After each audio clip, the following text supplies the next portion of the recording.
Hello everyone, my name is SwingPoynt and welcome to Resident Evil Resistance. This is the multiplayer game bundled with Resident Evil 3. And today we got a lot to talk about.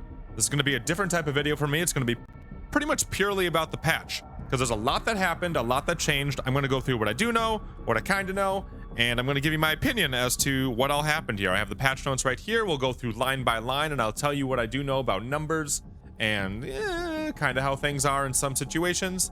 And then again, I'm going to talk about what I think about the patch from my perspective of playing this game a bunch. I got a bunch of high rank everything on each side of the frickin' coin here.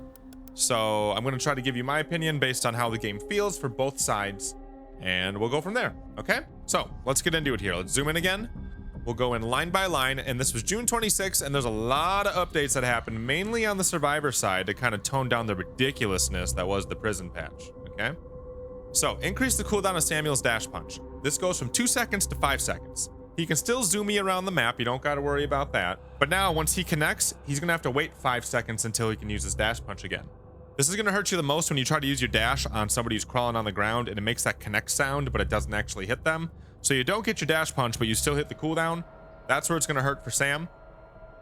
My thoughts on Sam now, with the nerf he got, what, 2 patches ago or a patch ago, and then also this one.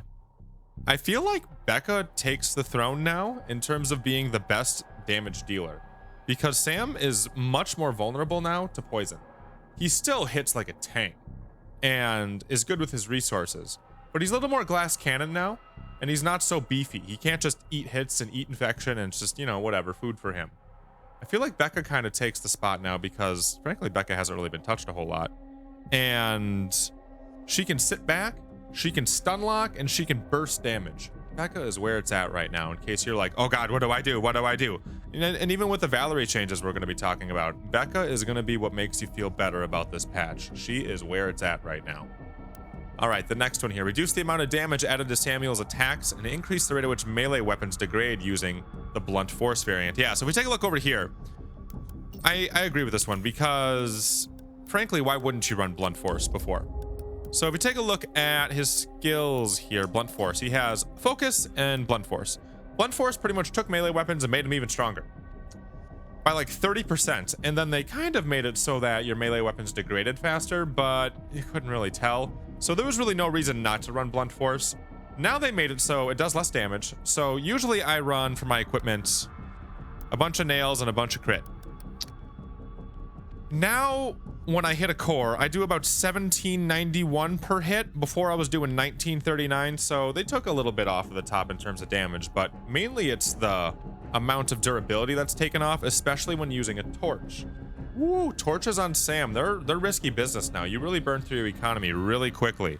So, something to think about there.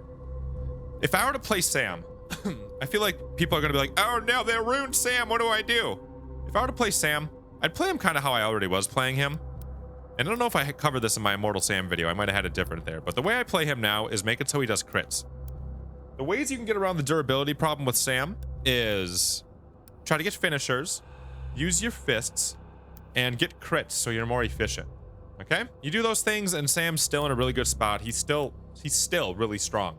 He's just not astronomically good, where he's like, oh god, it's Sam. Guess I might lose the game as playing Mastermind. So a lot of changes to Sam. He's definitely not as good as he used to be, but he's definitely still somebody who can bring it. Okay, here's the big one. There is now a limit to how many explosive grenades Valerie can purchase when using counterattack. So if you take a look inside of here, they actually didn't change the wording yet. Oops, that snuck through. If you go ahead and take a look here on her counterattack skill, it says remove stock limits for Valerie on explosives sold in the armory. You know, rip infinite Molotov Valerie. It used to be that she could buy infinite grenades of everything. As soon as the match starts, she can buy as many as whatever she wants. Now I'll show you what changed. So if I go into a practice mode here, I'll just load in Val real quick. They changed it so that it's 4 of each. And my equipment, never mind that. That's my testing equipment. They made it so that you can still buy all 4 right away at the beginning of the game, but instead of having infinite, which I'll show you right now, it's 4. So she's only ever going to get 4 of each. So you see that 4, 4, 4. They also made it so that Molotovs... only that it is not empty. Quit chanting. They made it so Molotovs cost 100 instead of 80, and that's going to be somewhere in these patch notes here.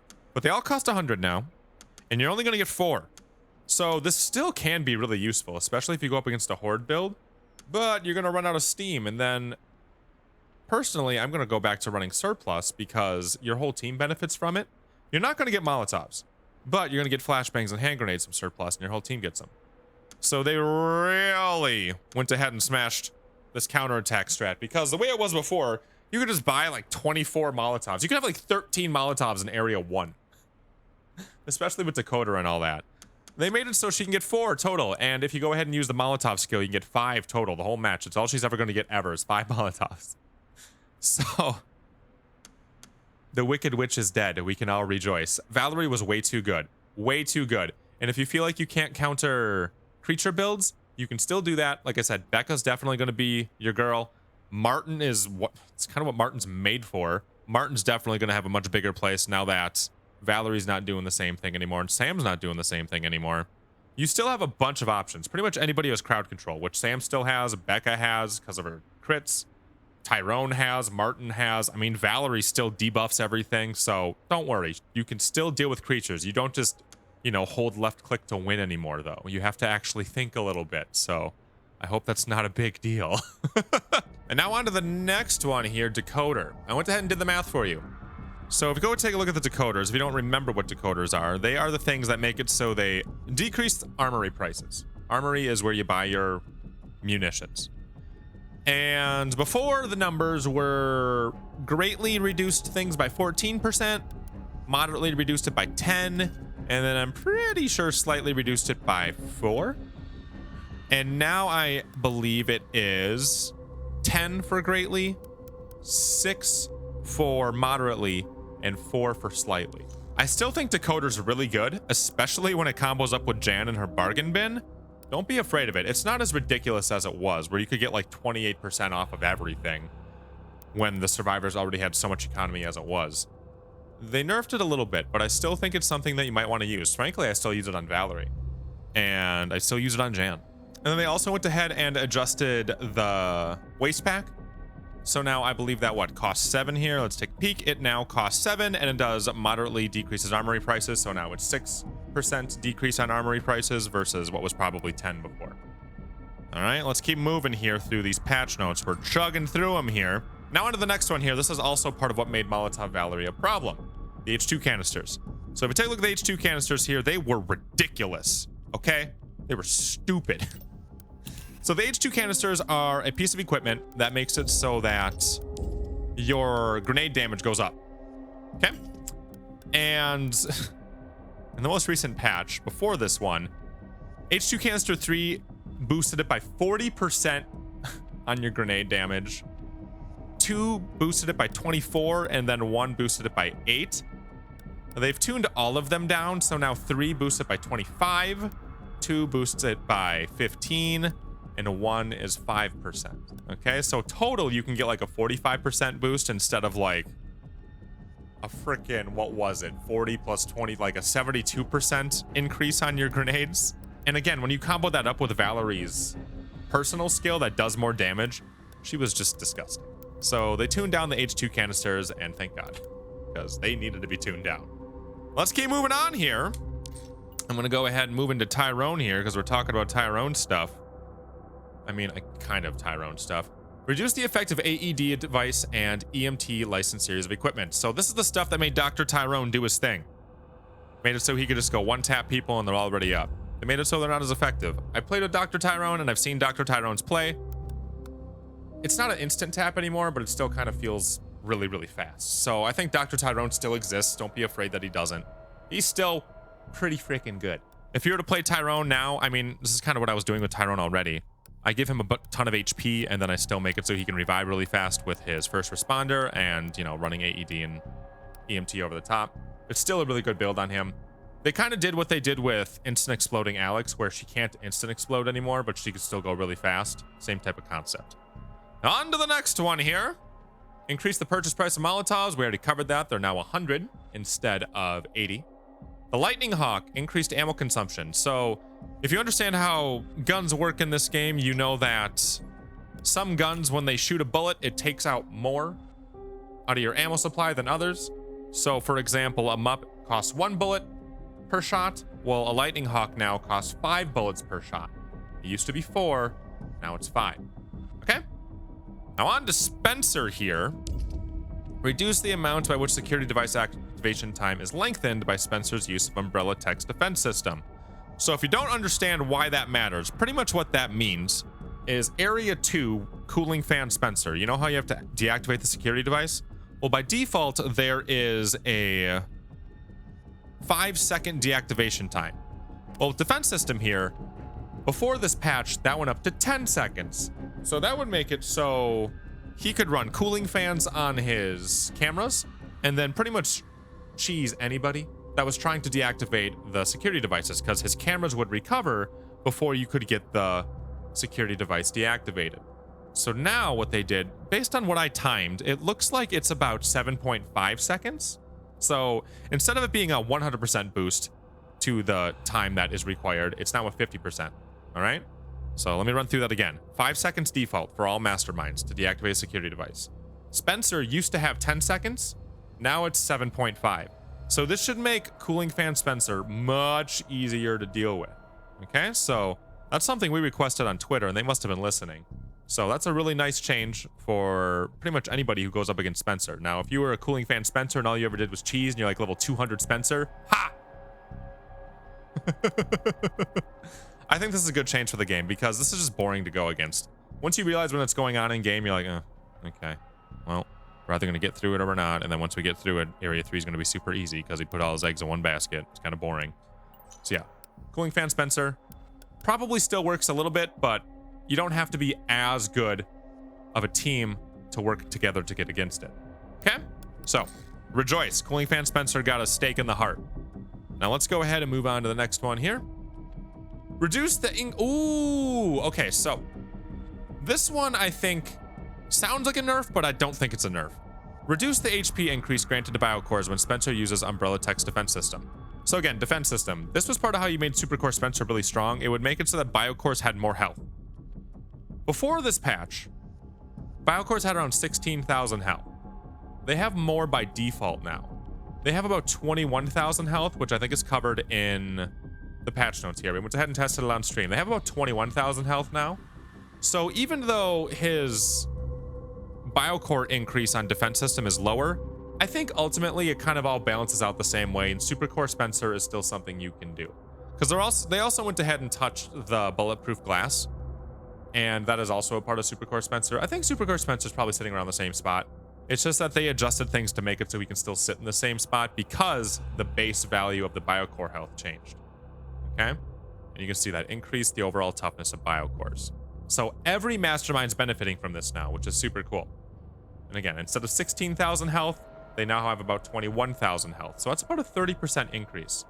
And I'm assuming the reason they did that was because half the time when you played Survivor, you could just ignore the masterminds and just go for the core. There's no teamwork required. You just have Sam run off on his own and take care of all the cores. Didn't really cost him any economy. He hits it like 6 times and he just clears it. I'm assuming that because of that, that's where this change came in. And based on the matches I was playing, I like it. I think it's a nice change for both sides. Makes it more interesting. Let's see here. Adjusted the effect and equipment point cost of unstable generator. So I'm gonna guess that that's also associated with bulletproof glass, because we take a look at unstable generator. I doubt that they actually touched the side of it where I have fresh blood on him. I doubt that they adjusted the side where it affects bioenergy recharge. I would be pretty confident in guessing that it's more about the biocore durability that's attached to this. And they also made it cost a little bit less. I think it's 8 points now instead of 10. I think it was 10 before. So yeah, I'm pretty sure that miniature reactor and unstable generator are still going to produce the same amount of bioenergy recharge. By the way, I don't think last patch they stealth nerfed miniature reactor. I think that's a bunch of like, you hear somebody say it and everybody starts spreading rumors. This is SwingPoynt saying I don't think they stealth nerfed anything. Okay? Just my opinion. All right, let's keep moving here. We have reduced the amount of time which the button must be held. Yeah. So on prison, the biocores, you have to like hold down a button to unlock the biocores so you can start doing damage to them. This basically just makes it so it takes less time, which is fine by me. They did take a while, and then you could go ahead and just relock them right away and kind of cheese them on there. So I think that's fine. Somebody did say in my chat once that you could use USB equipment to lower this time. I don't know if that's true, but it's interesting little detail in case that is true. Something for you guys to go ahead and test on your own.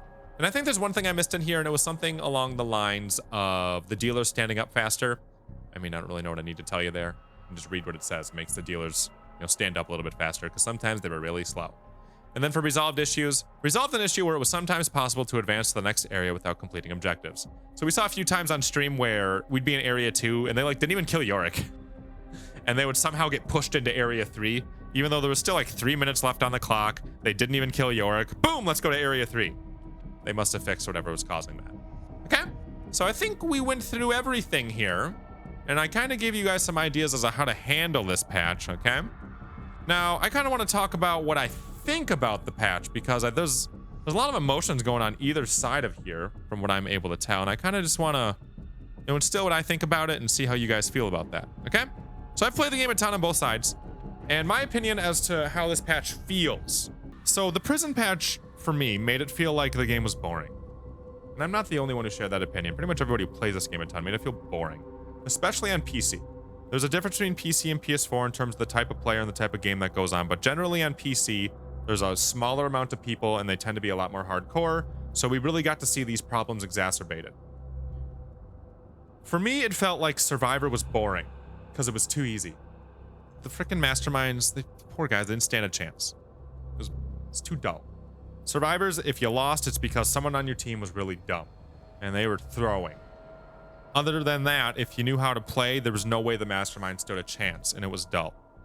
And then for the mastermind side of things, you knew that you weren't going to win if you ran up against a good team, and the only way you were going to win is if you beat a team with somebody who didn't know how to play or was playing dumb. So I think a lot of these changes that they put in with the June 26th patch today, and then the June 19th patch, really helped shift the game in a direction where it feels better.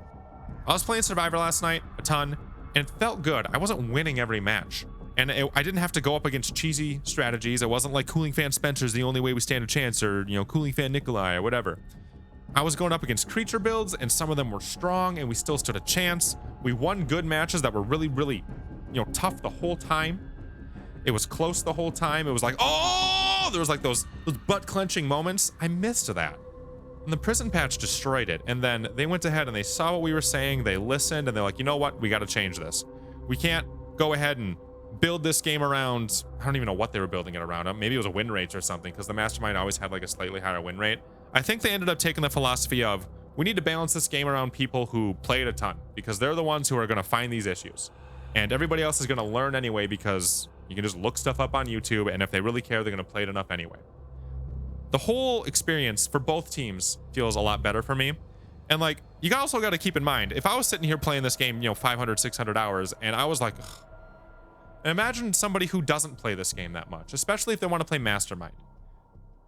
It makes it so both sides just feel a lot better. You feel like you're earning it on each side more. I had way more fun playing Mastermind because I was going up against teams and they had to fight and I had to fight, and I didn't feel like I was just rolling through them, but I also didn't feel like I didn't stand a chance. On Survivor, I felt like I actually had a challenge in front of me, but I didn't ever feel hopeless either. And especially on the Survivor side, survivors find a way, man. You feel like your economy got hurt because the Dakota nerf, you'll find another way to get more umbrella credits. You feel like your grenades got hurt, well, you'll find a way to get more grenades. Like, there's always ways that people figure this stuff out, or you'll find a way to be smarter with them, or you'll find out more tricks. I feel like where the game is now, I mean, granted, it's only been about a day and a half since this patch came out, so we might find things out yet, but I feel like where it's at now, I'm much happier with it. And based on what I've seen a lot of people saying in my chat, people are very happy with it, and I'm very excited that they listen. Take whatever you want, take whatever little naysayer person you find, and they're like, oh yeah, they don't care. Look, they don't even listen. Huh. Just knock those people out, man, because it's very obvious that they are listening directly to our feedback. Pretty much everything that you've seen on these lists is stuff that we've talked about, and we're like, hey, come on. As a community, we're like, come on, you got to do something. And they were really quick about it. These big white collar companies move slow. Capcom's a huge company, and for people to go ahead, or for them to go ahead and get this patch out, get 2 patches out as quickly as they did, it was like a week. For them to get them out as quickly as they did, that means they were working really hard because they had to test it. Well, they had to talk about it. They had to test it. They had to test it on 3 different platforms. They probably had to go through QA on all these different platforms to make sure that it was okay to release. And then they had to actually go ahead and release it and then adjust from there. And they went through 2 patches of doing this. That is a lot of work that they're doing. And they got it out really quickly. And I'm really proud of them. And I'm really glad that they're listening. I think that means good things to the future of this game. So that's my opinion on everything that's gone down over the past couple of weeks here with this game. I'm happy with where it's at now. I was having a ton of fun playing last night, which I felt like I haven't had fun since the prison patch. And I'm really excited about where it's going. So, like I said, that's all I got. We stream every night, twitch.tv/SwingPoynt. If you want to talk more about the game, we're going to stream it more. Link is in the description if you want to go ahead and follow over there. Thank you so much for being here. I appreciate you all, and then I'll see you in the next video that we do around here.